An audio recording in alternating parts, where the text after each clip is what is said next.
ronggeng manik nara tata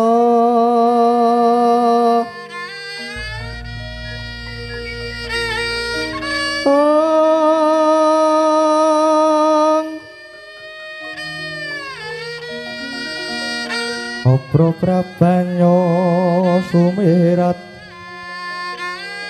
prabanyo sumirat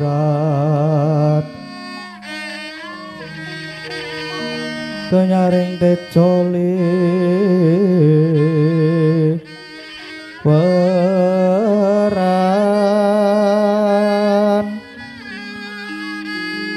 lira kilat sisiring tadet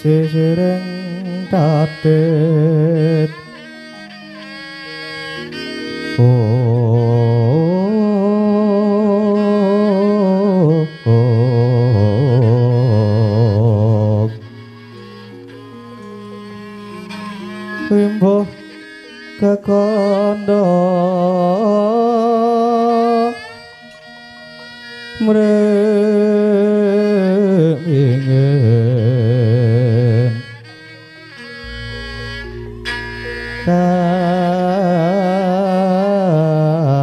katiuping samirana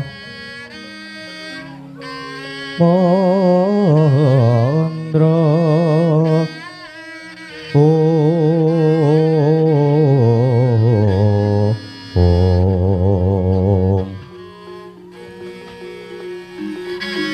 separan kang mangambar ngungas ngepeki madaning pasewakan tandya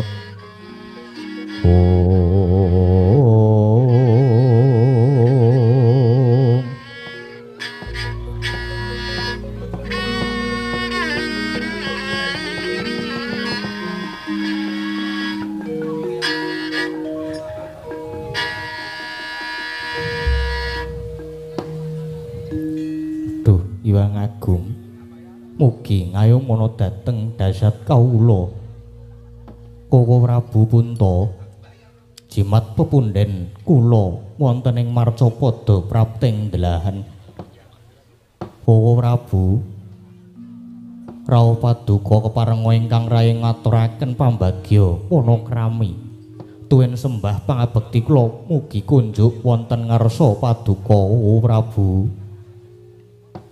kadanging pun kakang banget ing panaremaning pun kakang dadekke bombong penggalipun kakang ora liwat penges astutinipun kakang tumanduka marang sira Yai nuwun kapundi ing mestaka paring pangestawanipun Koko Prabu mugi ndadosna jimat paripe Koko Prabu Ndarawati miwah Koko Prabu ing Mandura rawuh paduka keparenga ingkang rayi ngaturaken pambagya panakrami tuwin sembah pabekti mugi kunjuk Koko Prabu ing Ndarawati saha Mandura ngiwang sukma mangadili nuwih ya Yai banget tak tampa ndadekke bombong penggalipun kakang pangestunipun kakang wae gage tampanana Yai Yai Arjuna ya ngaturke pambagya lan pangabekti banget tak tampa ndadekke gembiraning manah pun kakang puja bratanipun kakang tumrapa marang Yai Arjuna nundhat kapundi Koko Prabu rawuhipun Koko Prabu tetiga persasat Jawata tetiga pukulun Bathara Darma Sang Hyang Wisnu miwah Sang Hyang Brahma ingkang nedya maluya bumi jer inggih namung paduka ingkang pinangka dados surya pepajaring manah kula Arjuna Pitaya bilih rawuh paduka badhe anjalari padhanging swasana kasatriyan Madukara Koko Prabu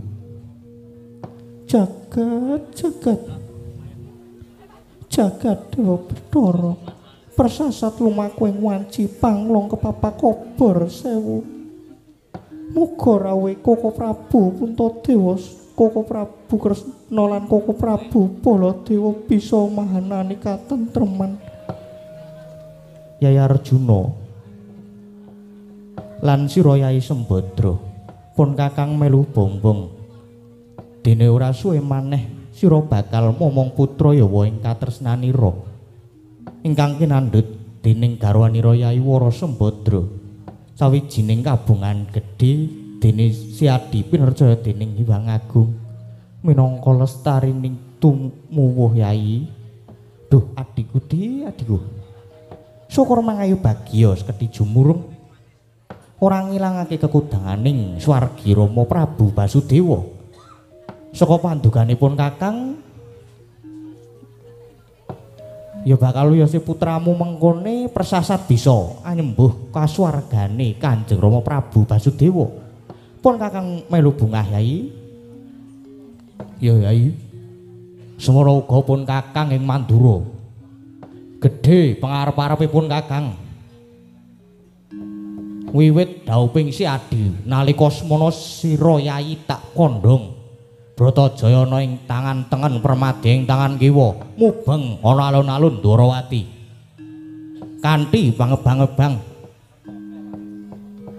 besok enggal darbe turun ingkang sembada njunjung darah Mandura. Mula bareng pun kakang mireng pawarta yen to diajeng Sembadra bakal babaran banjur sumengka praptaning pun kakang ana ing Madukara. Senadyan bebasan ora bisa udu barang kang katon nanging udu panemu sak ora-orane donga pamuji supaya lahire jejabang ing besuke wirujeng sakabeh tanpa gethek cacat tanpa ciri ya lahir ya batine. Inggih saestu ngaturaken gunging panuwun keng tanpa upami. Iya Koko Prabu, muga kabeh dawuhmu bisa antesi. Yai Arjuna lan sira Yai Sembadra ya mung ngene ya Yai. Marmanipun kakang iki daya-daya prapta krana kodheng sotaning galih ora liya muhung aturira Yai Arjuna nalika semana. Yaiku pamintane garwanira ingkang ndam kaworan samangsa tumapak ing upacara Sabta Candra kandhutane Yai Bratajaya kepengin siniraman dening Yai Panenggak Werkudara. Mongko kaya kang wis sira sumurupi Dimas Arya Sena kalenggan iki malah mentar murca saka praja wis watara samadya warsa iki. Mongko nganti tekan saiki durung ana pawartane Yai. Handra ingkang puspitarung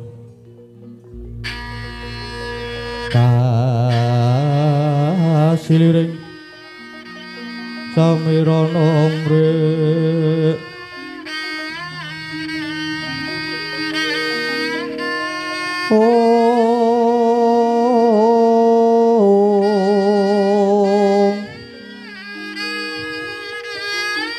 sekar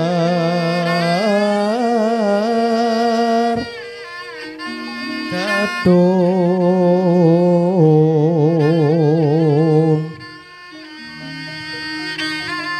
ko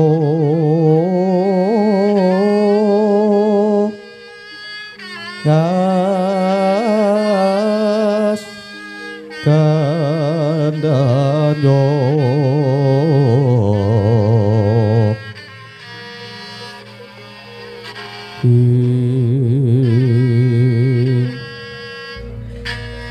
maweh raras retnaning driya om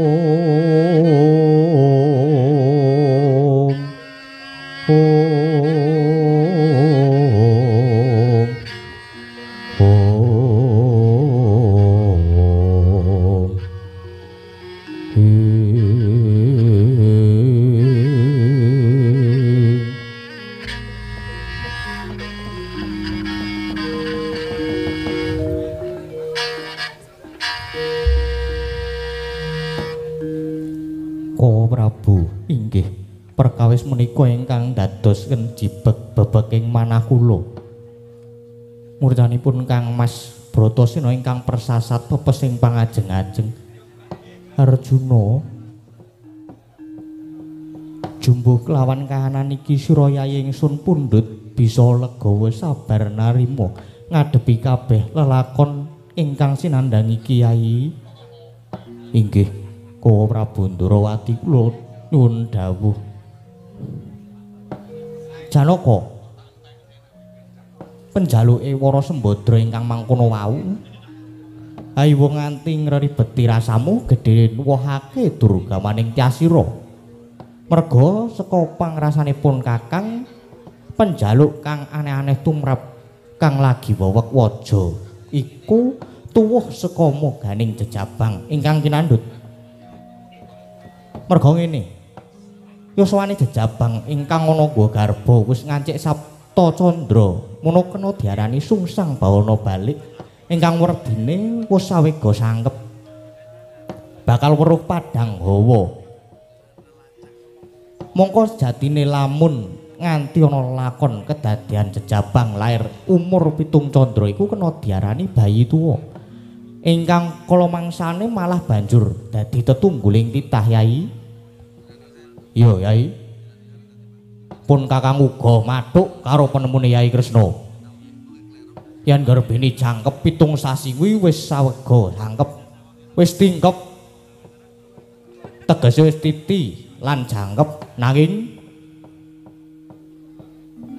saka pangrasanipun Kakang rehning nyatane nganti tekan saiki Dimas Werkudara durung timbul prayogane nggone nyirami Sembadra disulihi wae. Yai Puntadewa apa Yai Kresna apa pun Kakang wae. Koko Prabu, Kakang Prabu, sing gedhe pangapuramu yen tanggane nyirami aku kudu disuli, aku ora bisa nglakoni. Lho, lah sebabe apa Yai? Kakang, sadurunge aku tak matur nanging aja nganti salahing panampa. Awit nalika semana aku meminta marang Sih Hyang Agung kanthi nglakoni semedi jroning alam hening-hening mau gawang-gawang katon sumunar cahyaning Raden Werkudara kaya bisa madangi jagat iki ya wiwit dina iku ora ana ingkang tak impi tak idam-idamake nggonku ngandhut pitung sasi iki kejaba mung siniraman dening Raden Bratasena kuwi Koko Prabu jagat Dewa Bathara. Ya ngono apa bener ento murtane Dimas Bratasena iki ana sambung rapete karo sasmitane Hyang Agung kang tinampa Sembadra. Jarawa, apa si Adi wis budidaya murtane Sena? Koko Prabu, estunipun kula sampun utusan Kakang Semar supados ngupadi jengkaripun Kakang Mas. Nanging ngantos ing wekdal mangke dereng wonten pawartosipun. Krana Kakang Semar malah ugi dereng wangsul. Oh Prabu, senadyan pun punta ugi sampun tepung gelang anggen kula nyebar wadya angluru pernaipun parandene cabar tanpa karya Koko Prabu. Wah alah-alah Yai Kresna piye? Mongko umpama perkara iki yen nganti Yai Sena ora enggal kundur banjur kepiye lelakone adimu sak kloron iki? Koko Prabu, Nyai Bratasena menika satriyaning negari ingkang kedah gadah jejiban ingkang awrat inggih menika rumeksa rahayuning nusa bangsa lan negari. Minggahipun dhateng katentremaning bawana makartining satriya ingkang tansah ngadepi dhateng owah ginisiring kawontenan kala wau. Saged sembada menawi tansah ngulir budi angudi undhaking sesereban anggayuh wuhing kawruh lelampahanipun Yai Dimas Bratasena ingkang kawuri kula kinten menika ugi saged kinarya ancer-ancer rikala Yai Sena ngeblas tanpa pamit lajeng manjing samudra Sinten ingkang andugi bilih lelampahan menika jebul tuwuh kanugrahan nampi kawruh kasampurnan sangkan paraning dumadi saking Sang Marbudengrat inggih Sang Dewa Ruci. Pramila Kresna pitados sawetahipun bilih makartinipun Dimas Haryasena nilar praja ingkang tanpa pepoyan kula wau tartemtu wonten sambet rapetipun kalian kawontenaning bawana. Samboten-botenipun Nyai Sena malah gadah gegebengan lan gegayuhan ingkang sinandi. Pramila Koko Prabu, kula lan paduka menika namung menang meminta mugi timbuling Nyai Werkudara ing benjang saged anjalari jayaning Rat Pramudita. Sigra-sigra yen Pramana Ganca sigra ngraketa nawang sesangga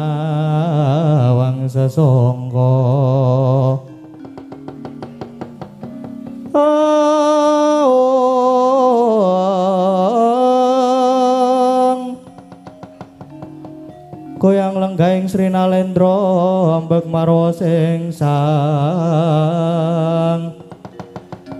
katri gumulung mangrempah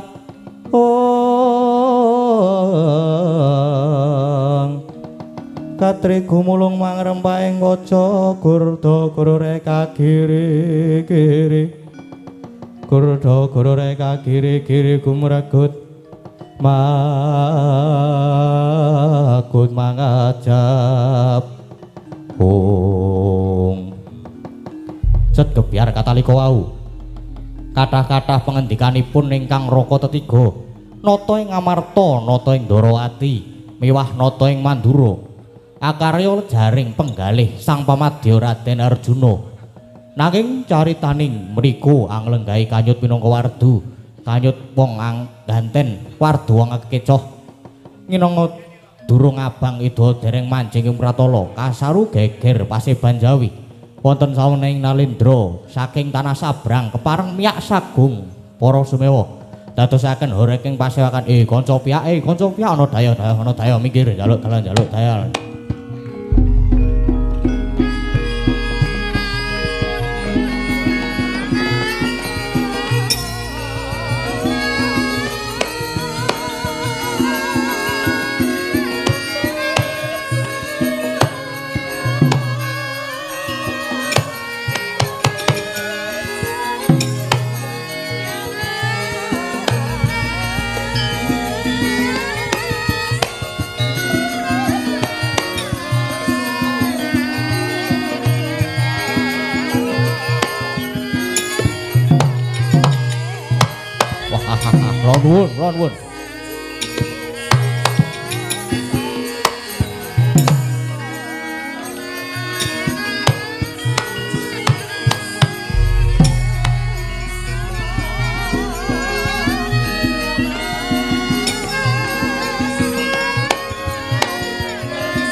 Sinongwati jagat kinari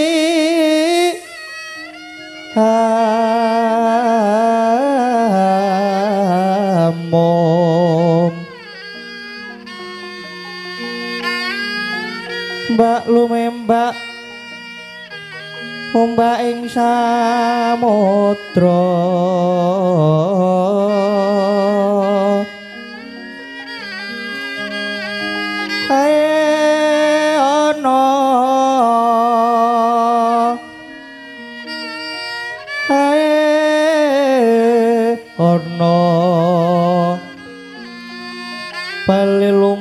ambek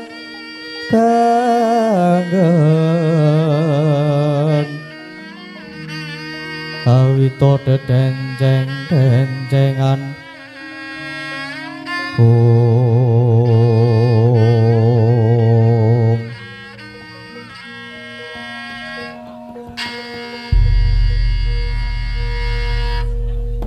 mangke rumiyin kisana ingkang nembe rawuh sadereng lan sak sampunipun keparenga kula ngaturaken pambagya panakrami sami mangke karaharjan kisana nunamit pasang kalimantabe sirebatna iladoni dumawing tawang-tawang inggih Raden inggih awit pundi pangestunipun Raden lulus raharja pisuhan kula mboten manggih halangan setunggal menawa kejawi saking menika sembah pangabekti kula kunjuk Raden inggih kula tampi nanging dawah sami-sami lajeng keparenga nyuwun prisa mboten kok ateges tambuh yen nitik saking ageman paduka menika jejering Nalendra lajeng Nalendra saking negari pundi lan jejuluk paduka sinten inggih Derek gladi wanuh ulang tepang kula menika wingking saking negari Parangrecek dene ingkang sudi mestani dhateng kula pun Prabu Dewaratmuka lajeng nyuwun prisa menapa kula menika sowan wonten kesatriyan Madukara lan paduka Raden Arjuna jagat mboten jangkep kalih 3 inggih kula pun Arjuna walah dalah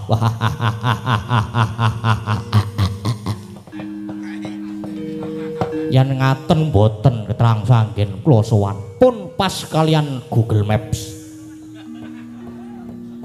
nulis kesatriyan Madukara Sherlock lah niku lajeng wanita ingkang lenggah ngajangan menika tetimbangan kula pun Wara Sembadra walah dalah ingkang garwa to biyuh ayune persasat mantasaning widodari wiwit saking jejempolaning suku ngantos pucuking rikma mboten wonten gethek cacate jan sajlek jumlek kula nggih nembe menika sumerep wanita ayune kliwat ukur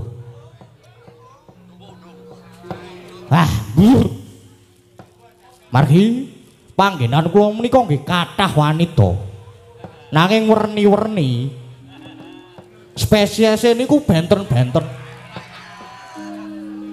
wonten ingkang saking wingking menika ketingalipun wangun bareng nyawang ngarep pating pletot wonten malih ingkang pakulitanipun kuning nemu giring niku rupane ya ayu neng bareng guyu gusine biru wah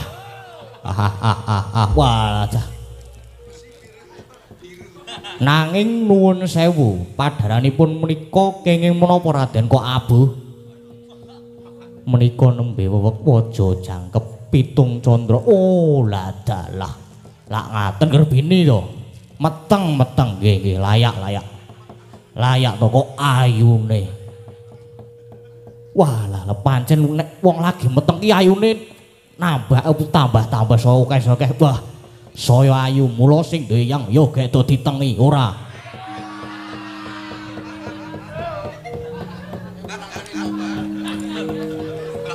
inggih lajeng esmu sumengko pengawak Badra wonten wigatos sing karsa menapa Sang Prabu Dewaratmuka nggih bilih sampun kepareng matur nanging saderengipun kepareng ngaturaken Basiti Skul Binuntel ron kalopo apuranto mbok bilih wonten lepat atur kula mangke inggih kasir nakno raos wigih ringo-ringo nggih waleh-waleh menapa Raden sowan kula menika sejatosipun namung dapur kautus kalian ratu sesembahan kula ing negari Tanjung Anom ingkang jejuluk Prabu Angka Wijaya mangke riyin paduka menika jejering Nalendra kok tasih dipun utus menapa paduka menika Nalendra telukan oh sanes kula sanes Nalendra telukan Inggih namung kala mangsanipun asok bulu bekti lan glondhong mangareng-areng menika sami kemawon paduka badhe ngendika ratu telukan sakjanipun namung lingsem. Inggih pancen kula menika ratu isinan dalange barang isinan. Raden sowan kula menika kautus dhateng Koko Prabu Angka Wijaya inggih Prabu Jaka Amijaya supados ngaturaken nawala kunjuk wonten ngarsa paduka. Pramila monggo kula aturi nampi Raden. Mulat Mara Sangarjuna esmunya kamanungsanira kasrepan ring tingkahing mungsuh.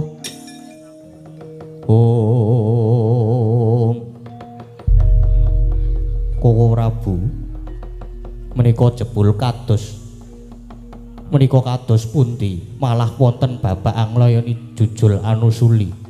Koko Prabu ing Mandura suraos Kintaka Nalendra ing Tanjung Anom nyuwun yen to Rai Paduka pun Wara Sembadra badhe kagarwa Prabu Angka Wijaya menawi kula angekahi Madukara badhe dipun damel Karang Jenggo. Walah dalah nusara tatanan panuk maning jajalan lebres wis yai menengo tak wangsulane kene. Nusara tatanan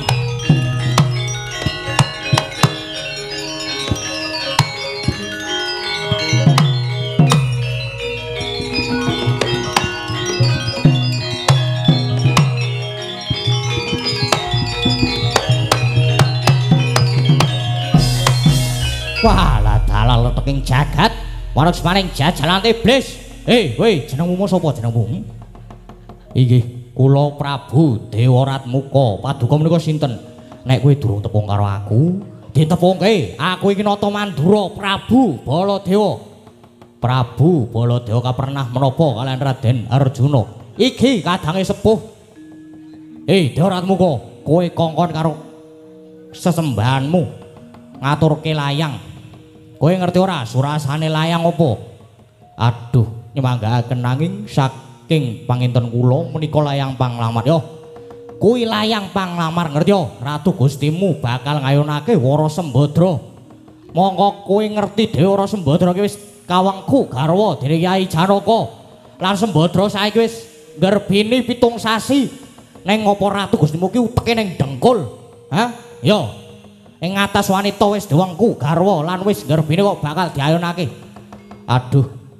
Lah perkawis menika nyemanggaken bakenipun kula namung dipun utus lan kula sampun dipun paringi purbawasesa. Menawi Raden Arjuna ngkahi kasadran Madukara badhe kula dadosaken segara geni piye? Piye kowe muni piye?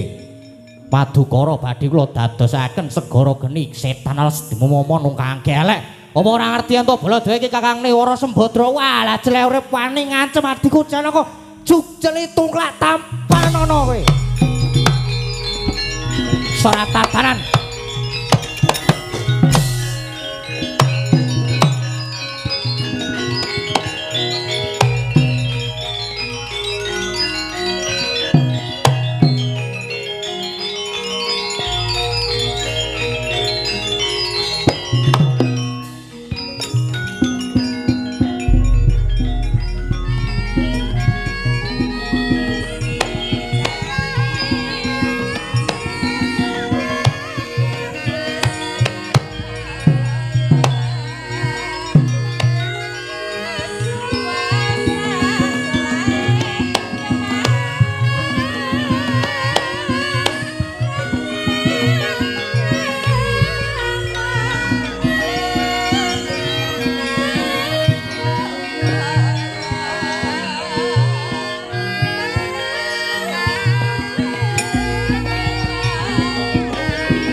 Kyai Samyaji Wonten lepatipun Koko Prabu Baladewa, kula ingkang nyuwunaken pangapunten Nyai.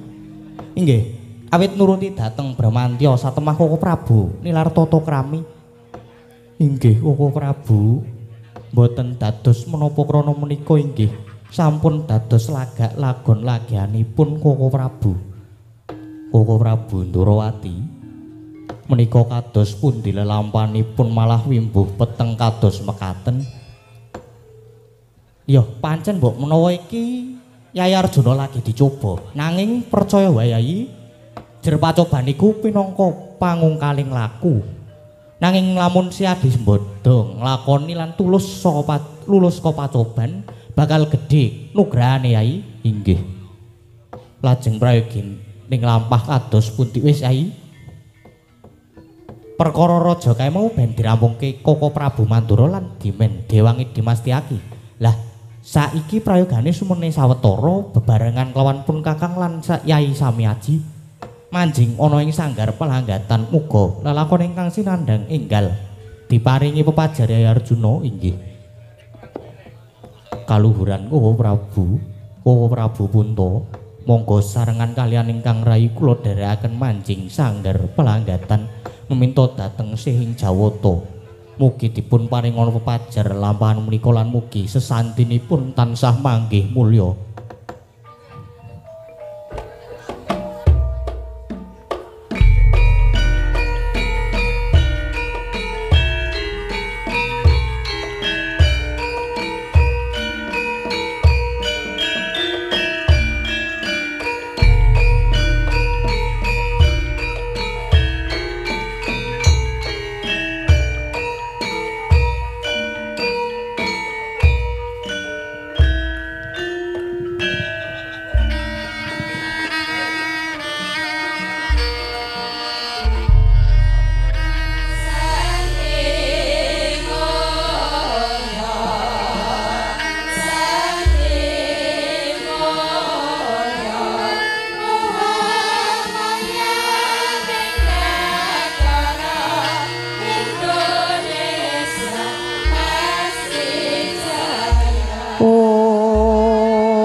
Alhamdulillah. Puji syukur kunjuk ngersane Gusti ingkang Maha Agung. Dene awak dhewe sak kanca kelenggan iki wis kelakon sowan. Sowan ngendi, Mak? Iki sowan ana daleme pepundenku Toyan wates Kulon Praga, sowan ning daleme Pak Dewisnu Hadi Sugito. Kok simak nyebuti Pak Dewisnu? Ayo manut alure wae to. Merga mbahku, Mbah Pamelan biyen ngaturi Mbah Gito ya Kakang, bapakku mbiyen ngaturi Mbah Wisnu ya muni Kakang. Ngono, aku ya ngaturi Pak Dewisnu to. Oh iya ya. Terus iki ujube apa, Mak? Iki tasyakuran. Ya kuwi tasyakuran khitanan sing dikintanke Kang Masku, jenenge ya padha aku Mas Gading Brahmayuda. Loh, jare Mas Gading iki saiki wis gedhe. Kok lagi disunat? Lah ya le sunat ki wis kawit biyen. Ning le syukuran lagi saiki. Oh, nek le sunat wis suwe berarti wis tau kanggo. Wis. Wong umure iki padha aku. Nggonku ya durung kanggo kok.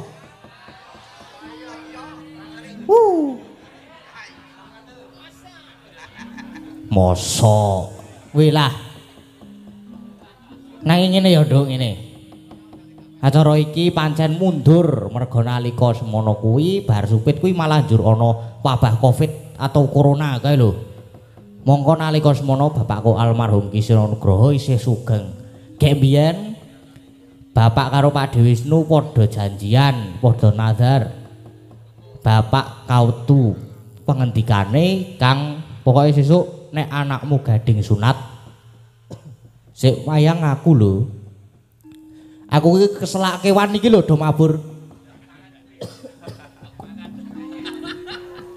Yakin nek iki keselak aku ket mau klebon irung barang. Sik dilanjutke. Mak, kosik le sambat keselak ki mengkosik. Pokoke sesuk nek anakmu gading sunat sing mayang aku lho. Pak Dewisnu ya nyagui. Dilalah ya, Nduk. Ridho budidayaning menungsa datar kuwawa bedah purbane Kang kuwasa. Kang kawasa bapak malah seda. Lah saiki diujupi dadi iki ujube kejaba tasyakuran kitanane Mas Gading ning uga ngluarin nazar lan aku sing nampa dawuh. Ngono, Nduk. Lah kok ya awak dhewe sing nampa dawuh to, Mak? Lah ya kuwi mau, Nduk. Kuwi lho, to. Nek jane mono awake dhewe iki durung pantes, durung layak nek disuguhke apa maneh iki ya diberkahi ditunggoni para pepunden-pepunden dalang senior, para seniman nanging ya merga iki ujube ngluari nazar lan aku sing kedhawuhan neruske ngluari nazare bapak karo Pak Dewisnu. Dadi anane aku ya mung sendika dawuh. Mula, Nduk, sing bako ayo bebarengan nyuwun ana ngersane Gusti kanthi diadani ketasyakuran iki bisa luar apa sing dadi nazare bapakku lan Pak Dewisnu. Mugi muga Gusti muga tansah ngijabahi, amin. Lan nderek memuji mugi Kang Masku Mas Gading Brahmayuda uga tansah pinaringan kabagas warasan. Sembodo Kang Sinedya Pak Dewisnu sak keluarga ugi tansah cinaketing kanugrahan bagas waras lumintir rejekine. Pak Dewisnu ya saya laris tanggapane mayang. Amin. Nduk, sadurunge caos panglipur pupung iki ya diberkahi para pepunden dalang lan uga sedaya kadang-kadang seniman. Nyuwun wekdal sekedhap kemawon kangge sumene kintun donga kagem simbah kula almarhum Ki Hadi Sugito, simbah kula Ki Suparman saha kagem Bapak Ki Sira Nugroho. Mugi suwanipun dipun tampi sedaya amal kesaenanipun, dipun apunten sedaya dosa kalepatanipun. Mugi dadosna seda ingkang husnul khotimah. Amin. Khususon ila ruhi almarhum Ki Hadi Sugito, almarhum Ki Suparman, almarhum Ki Sira Nugroho. Al-Fatihah.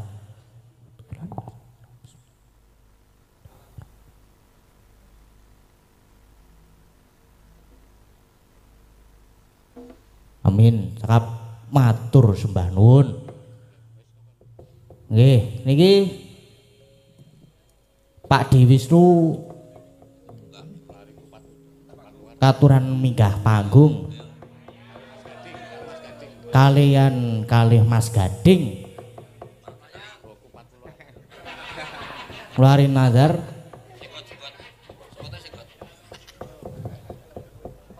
muga Pak De Wisnu.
Assalamualaikum warahmatullahi wabarakatuh.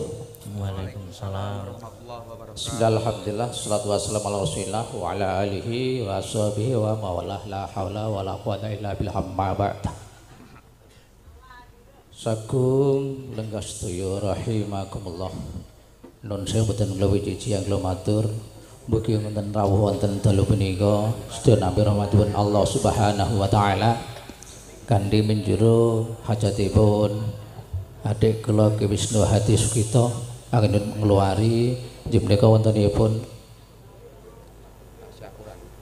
tasyakuran. Nuwun sewu pramila sumangga saderengipun samangke wontenipun luaran kita nuntun Allah Subhanahu wa taala mugi hajatipun purwa madya telausanipun samangke tetep lestantun lestari nampi nugra saking Allah Subhanahu wa taala kita dherekaken ibtunan limardhatillahi taala. Al-Fatihah.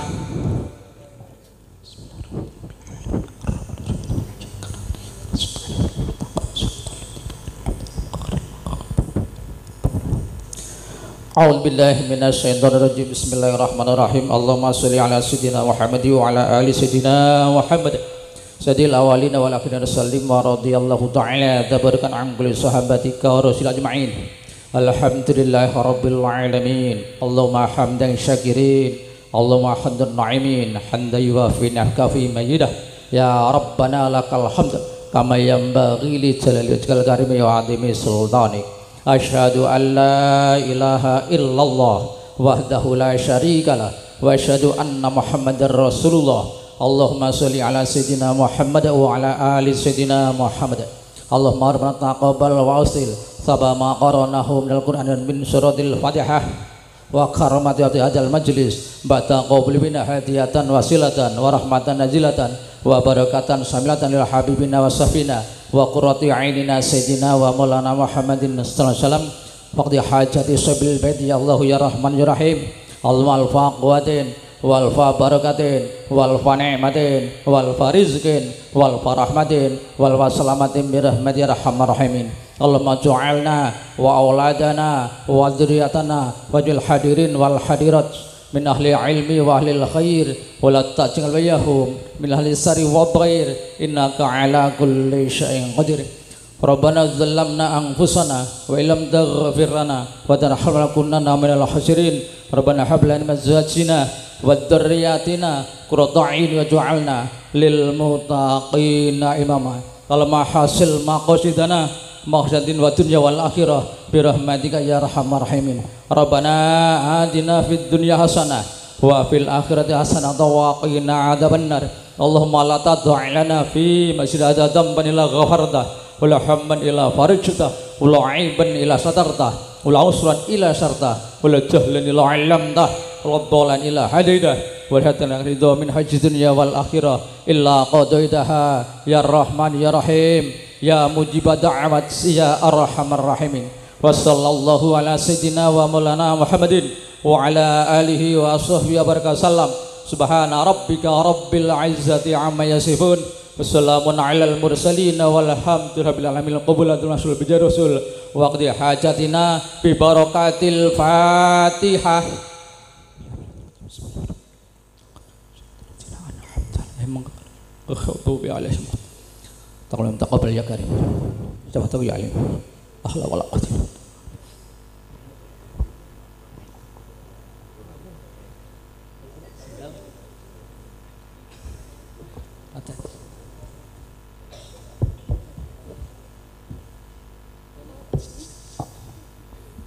sendal hati-hati.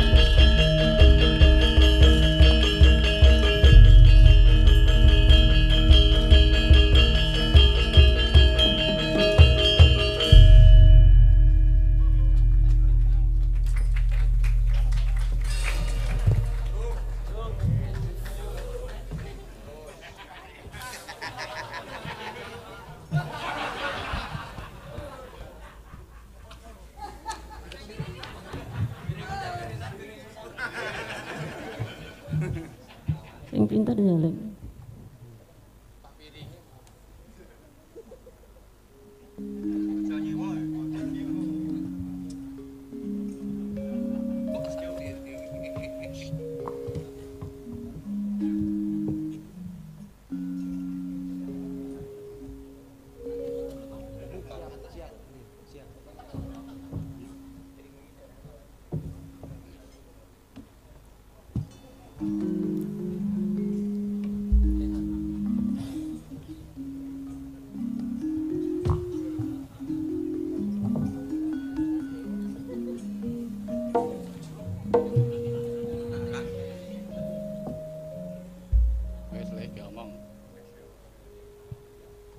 Wes, alhamdulillah.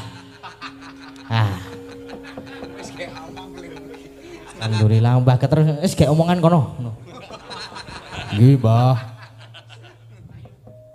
Nduk kabeh wis diaturake lah. Saiki mung kari seneng-seneng saos panglipur. Neng ya iki, Nduk. Iki jenenge tes mental. Tes mental tenan iki. Ayo piye to? Biasanya aku diringi warga laras komplit, bengi aku mung didhawuhi morong jejak utawa dalang tok ya ora Ding. Karo ngejak kuwi wala doro-doro druke apa jenenge? Bolo-bolo druhun. Kuwi lho. Aku mung didhawuhi nggawa Mbah Geter, Kiswan karo Wahyu, gawan dalang. Gawan dalang kuwi. Mongko dalang kabeh ayo wis. Ning do ora kena jagake bayaran lho iki. Mbah Geter, Kiswan, Wahyu kene-kene ya nyumbang amplopi. Nek kok ketoke nek Kiswan ora. Genah. Genah nek kuwi. Kurang amplopi ning diamplopi nek kae. Terus iki sing ngiringi sapa, Pak? Sing ngiringi ya karawitane Pak Dewisnu to. Ayo dalang kondang ya mestine duwe grup karawitan. Grup apa iki jenenge? Grup Langen Gita. Langen Gita. Nah, kuwi wis ora apa-apa. Uji mental pokoknya. Karo guru tersayang juga datang menonton. Pak Sri Kawan. Waduh. penggemar berat wis nganu udah pulang nggih pun mangsul nggih pun. Ra seneng wayang jane. Apa mancing apa ya? Ikan kipit salam. Ikan kipit-kipit. Sindene ya apik kabeh. Wah, jan. Wah, ayo gek nembang bae yo. Pinggir dhewe paling apik sing kono.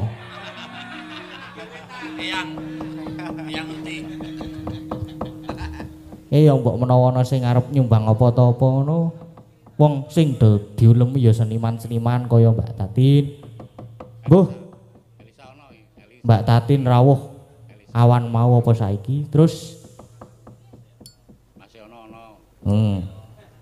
Masih ono ya ono lho. Mbak Elisa ya ono nggih rawuh.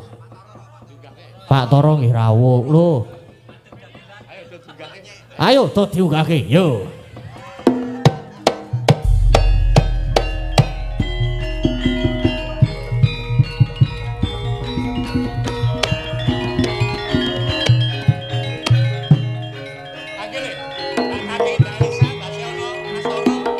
Mbak Tatin, Mbak Elisa, Mbak Siono, Toro.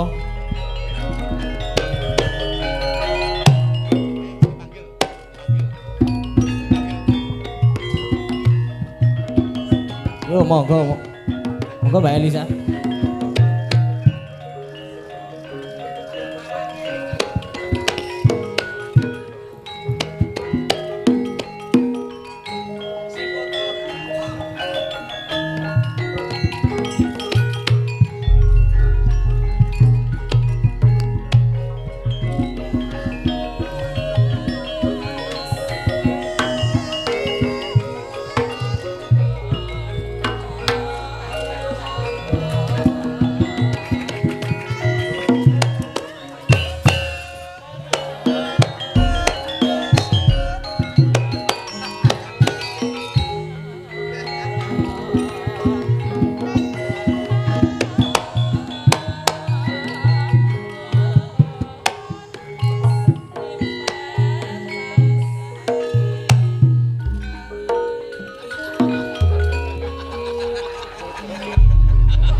Nggih. Bahasa ono personile kurang satu iki. Pak Benyek. Benyek piye? Ha ya kuwi wajib, Mak. Wah, heeh. Benyek. Pak Harno. Komplit pokoknya iki kok. Pak Bambang Wiji.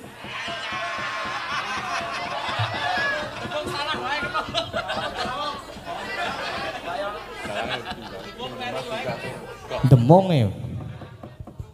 Monggo Pak Harno, Pak Benyek, Pak Catur. Mas Narpo monggo kula aturi minggah panggung nyengkuyung dhateng adik kula Gading monggo. Nek ra gelem munggah panggung mulih mawon mboten napa-napa.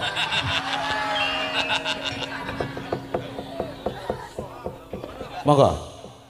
Ayo ditutuk-tutuk yuk. Ayo Mas Bambang.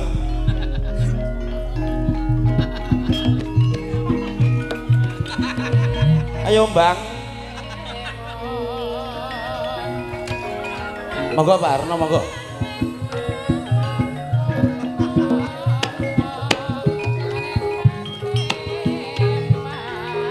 Monggo Pak Benyek. Mas Bambang pergi mawon.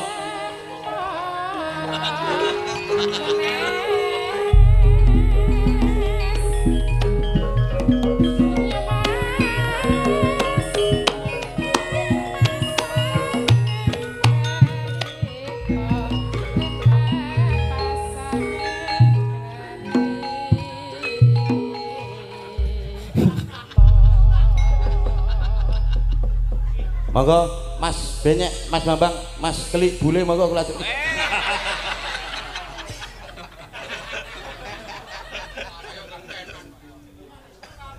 Monggo Mas Wisnu kula aturi minggah panggung malih monggo. Wau dereng medhar sabda menika. Gelem nampa sumbangane ra gelem ngomong.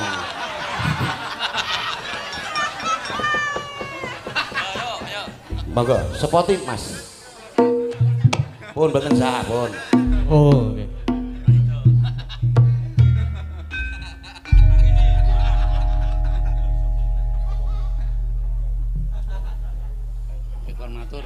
Monggo Mas, matur terus terang mawon iki penghasilan malam ini untuk biro. Cangkem Lumayan gitu iki Mas, sukses. Njur ngopo nek lumayan ki ngopo? Ayo ter paling murah iki sesuk iki. Ayo gampang. Kowe iki nyumbang ning ngapur-ngapur kok dadak cerewet. Aku nyumbang 1.600.000 dulu Mas dieling-eling. 1.600 meter apa? Monggo Mas, benyek Mas Bambang. Niki nek jenengan iki ra ono sing dibuli Mas Bambang. Kene Bu. Ra ono sing go ketak-ketakan iki Mas Bambang. Nah. Wis ora sanggo sepot. Roh, nyili Rael.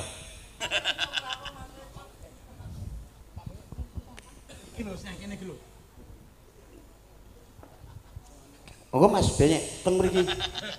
Arep ambung-ambungan rolek geter apa piye kok ning kono? Arep klarifikasi apa piye? Monggo Mas, Mas Wisnu, menika ujubipun acara menapa? Kula tak matur nyuwun pangapunten tara lambene menengo sik. Mengko nek kowe omong iso tak jejeli mik. Tak jaluke mike, tak ngomong. Assalamualaikum warahmatullahi wabarakatuh. Waalaikumsalam. Matur sembah pun sanget dumateng sedaya para kadang-kadang dalang adi-adi kula dalang mas-mas kula dalang rawuh wonten gubuk kula mriki lan sedaya warga. Saking pundi kemawon kula ngaturaken ging panuwun niki saking Balasena nggih rawuh, saking PKHS nggih rawuh, saking kadang-kadang Jogja Samirana, Mas Tono, Mas Toso, Mas Suroso, Mas Tapi ya rawuh. Bapak-bapak lurah, bapak-bapak pamong-pamong niki PWKS nggih rawuh. Kathah sing rawuh gentro-gentro nggih rawuh niki. Komplit pokoke. Nggih, matur sembah pun sanget. Mbok bilih wonten kalapatan pun kula sak keluarganipun paring napa caos papan, engenipun caos pasugatan. Kula nyuwun ngapunten mawantu-wantu. Kula badhe ndongeng sekedhik. Kula ngawontenaken tasakuran menika Duk rikala semanten sadèrèngipun Covid-19 kadang kula Kisina Nugroho niku mayang wonten endi Kis? Kulwaru ya? Kulwaru Plumbon ya? Niku telepon kula, Kang nang omah apa ora? Nang omah kring ngene ya. Kring. Kowe menengo sik to ora dirgis wae. Mau rasa dunggahke wae mau kowe.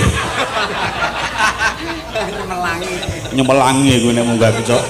Nglonyo-nglonyo cangkeme iki. Le telepon jam Ngantel apa ora? wis aku lali. Mulane nganggo nangis nang ketok ternyuh ora kok malah guyu. Genteni to nangis to.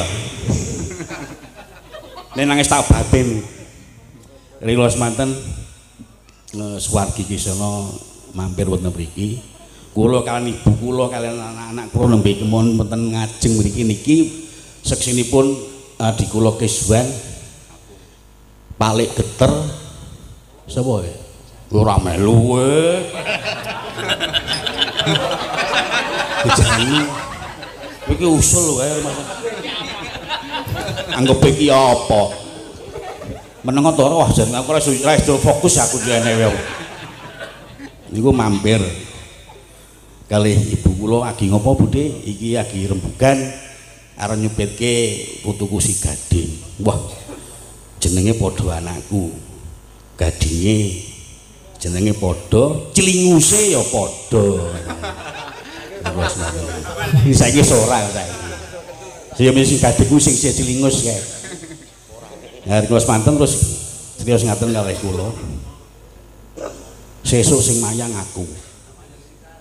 Komplit gamelan wayang wiyaga sinden song sistem aku. Nyoh iki lho tak manjer. Kabeh ngabungi nggih. Sing manjeri malah kono dudu aku. Luat terus Mbak Yuku do prol-prol metu kabeh terus dum. Ayo ayo ayo ayo. Ayo ngulung.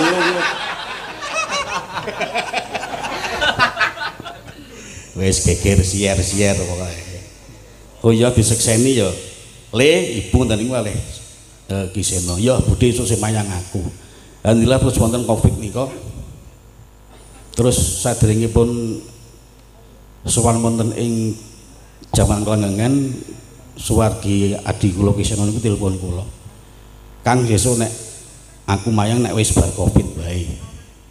Terbuka ben iso ngumpulke sedulur-sedulur kabeh. Kadang-kadang kaya kumpulke kabeh. Oh iya. Lah terus mboten wonten setengah wulan adi kula Ki Seno katimbalan sowan wonten ngayunan padha. Lah terus niki kula ngajengaken Rembag ing ngajengaken punan kula Gading Seno Gading mawon Seno Saputra. Nggih. Kula matur nuwun sanget. Muga-muga ya dadi dalang sing apik ya Le, iso nurun bapakmu Ki Seno Nugroho sing pinter. Aja nganti keset pinter sinau, aja nganti lali dalang kuwi kudu gelem prihatin. Kudu gelem prihatin. Nek takon prihatine dalang ya karo Pak Diharno, karo Pak Di Bambang. Aja takon karo Toro. Engko dijak tirakan nang Parangkusumo nek karo kowe.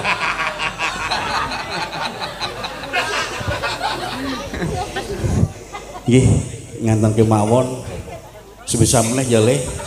Kudu gelem prihatin, dalang iki kudu gelem prihatin. Wong kepinteran iso disinau, keterampilan iso disinau, keprigelan iso disinau nang siji, kabejan ora iso disinau. Lah kuwi kudu gelem prihatin ya Le. Aku gadang-gadang muga-muga iso ganti bapakmu sebagai Ki Seno Nugroho. Amin amin amin.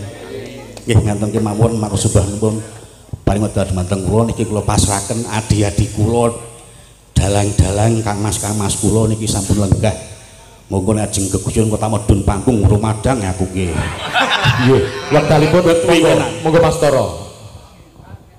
Salajengipun menapa? Sampeyan teng riku mawon mangke nek medun. Ya, ya. Nang kene ngapa? Prihatin. Ora ndelepi Pak iki asu ora. Bebas kok sing ndemaki bebas kok arep prihatin ra apa arep mendem ning kono ya ora apa-apa. Anu kok ewo piye? Ketoke kanca pengrawit ning bab pembalasan dendam nek pas ngene iki mingan. Ketok ledo anu puas. Soale iki nek pas nyambut gawe iki ndak dipotong dadi. Lewani ngene iki ora ana sangkut paute karo masalah dana dadi. Aman. Ingkang wigatos Mas Nanang Wisnu nderek bingah Mangayu Bagyo. Proses regenerasi Gading dan Gading. Ya, dengan Gadinge Mas Seno. Kita semua ikut mendukung proses regenerasi berikutnya untuk pedalangan Yogyakarta. Utaminipun terah kadang seni selanjutnya. Amin amin amin. Menika Mas Bambang monggo. Nggih, kula nderek Mangayu Bagyo ugi dhateng ponakan kula. Dole Gading loro-lorone kanggo Dole Gading putrane Mas Wisnu muga dadi bocah sing sembodo lahir batine. Dole Gading putrane Mas Seno ya dadi bocah sing sembodo lahir batine.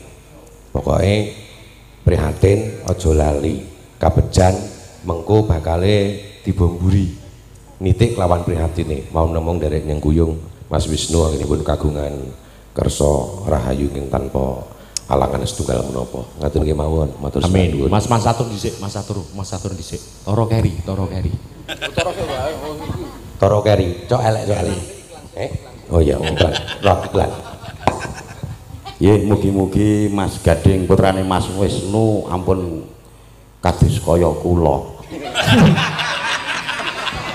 Nggo napa kok ora oleh kaya kowe nggono apane? Main kaya bapakne ngono lho. Le nek kula kan pun mari le mendem nek. Nggih mugi-mugi Mas Gading dados putra ingkang ngabekti dhateng tiyang sepuhipun. Ngaten mawon nggih. Kene apik. Wah, kene istimewa ya mlepek ya uteke ya. Tertib. Apik ming tekone sing ratek apik. Nggih ugi semanten ugi kula nderek Nyengkuyung, nderek Mangayu Bagyo, Mas Nanang Wisnu anggenipun gadah damel napa nggih? Ngislamaken apa syukuran nggih. Syukuran anggenipun Tole Gading sampun dipun prayogekaken tititipun. Mugi-mugi saged dipun pigunakaken sebagaimana mestinya. Kok sadurunge urung prayogi ya, Pak? Sadurunge urung prayogi. Ya paling sabun.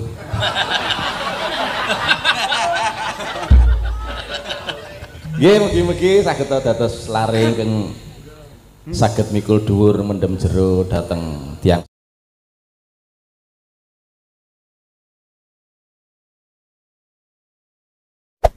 Hey there. Subscribe to my channel and also press this bell icon.